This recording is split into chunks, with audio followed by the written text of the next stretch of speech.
Hello, everyone. Cole from Selkirk United Church here with our midweek message for January 13th, 2021.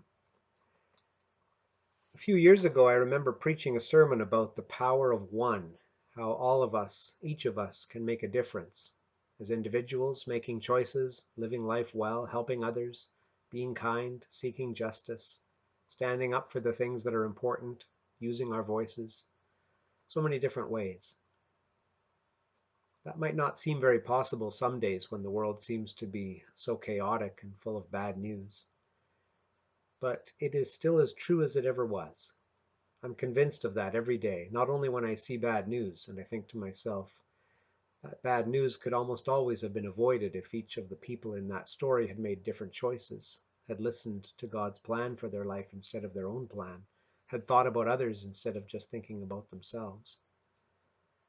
And also, I'm convinced of that fact, that power of one, when I see good news, when I see people that are providing that point, that are proving that point every day. Sometimes you have to look harder for the good news, but it's definitely there. It doesn't always make the nightly news, but every moment of every day there is good news happening. Sometimes we never see it or hear about it, but it's happening. Sometimes it's you that's creating it, choosing good, caring for someone, following God's plan for your life. There's a lot of good happening in the world, even now, right now, because of all of you and the choices you are making. I just want to encourage you today to keep fighting that good fight. Keep praying for guidance, keep working for good, keep seeking justice and using your voices to challenge what is wrong in the world. Keep caring for each other, as I know you have been. It is so important these days. It is so needed by so many in our world and in our communities and even in our own families. You know, this pandemic has been so tough on so many people. It's caused a lot of pain and grief. It's caused division. It's been a challenging time. It has also proved the point of how one person can make a difference. Every time I hear the numbers reported on the news each day, the numbers of new cases of coronavirus, the numbers of deaths, first of all, I feel for those who are sick and those who have died and their families. It's heartbreaking. But I also think about how all of those people were in some ways victims of choices made, sometimes by others, sometimes by themselves, sometimes by accident, sometimes on purpose, but choices nonetheless, actions that have consequences. And I wonder how much of this pain could have been avoided if all of us together had decided to make different choices, better choices along the way. All of us together, but also each of us, each one, the power of one. Well, we can't rewrite history, can we? But I encourage you to keep making those good choices, not just in terms of the pandemic, but in every aspect of your life. A lot of others are depending on you and the actions of one. They can have an incredible effect on so many others, both positively and negatively, depending on what those actions are. I have to tell you a little story. This is just a minor little thing, but it's the reason I've been thinking lately about this power of one idea. I sent an email the other day, not a world-changing email, but just a little thing that I hope ended up making some difference somewhere along the line, and it has me thinking about what else I can do. I was driving to the grocery store maybe 2 weeks ago, and I was listening to sports radio, as I sometimes do, and an ad came on for a funeral home, not in Selkirk, one of the ones in Winnipeg. I can't remember the exact words, but they were encouraging people to contact them now that the restrictions have been relaxed, or something to that effect. It was a clear message that things had changed and that people could now attend funerals in greater numbers than they'd been able to before. I heard this, and as far as I knew, nothing had changed at that point. We were still in the middle of very strict restrictions.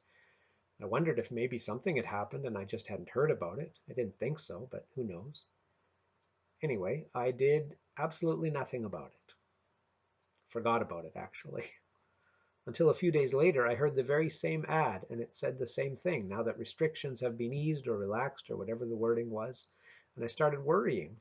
Not that I'd missed some announcement. I was pretty sure I hadn't. I just listened to the news and nothing had changed.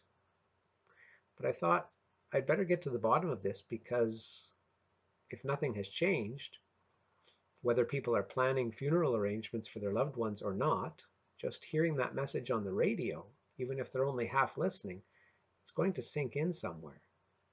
People will think, oh, restrictions are being relaxed. Maybe I don't have to be as careful anymore. Maybe I'll stop in and see some friends on the way home. Maybe I'll invite some people over tonight.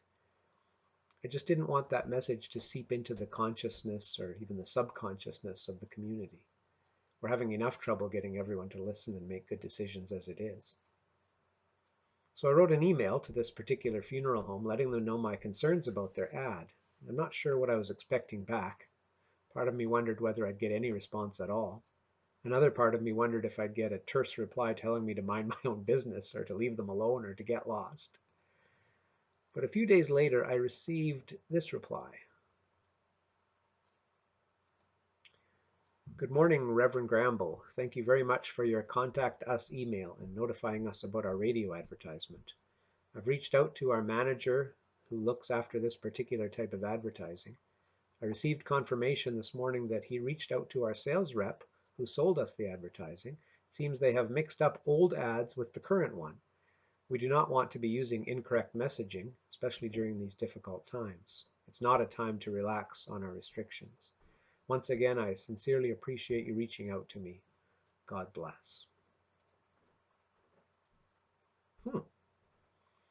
Note to self, don't be so pessimistic all the time. Good things can happen. Wasn't that good? Like I said, this wasn't a big thing, just a small act, but it did make me think about that power of one concept. And it also made me wonder what I should do next. Let's keep watching for the small ways and sometimes the big ways that we can act to make a difference in our day-to-day lives. Every little bit matters.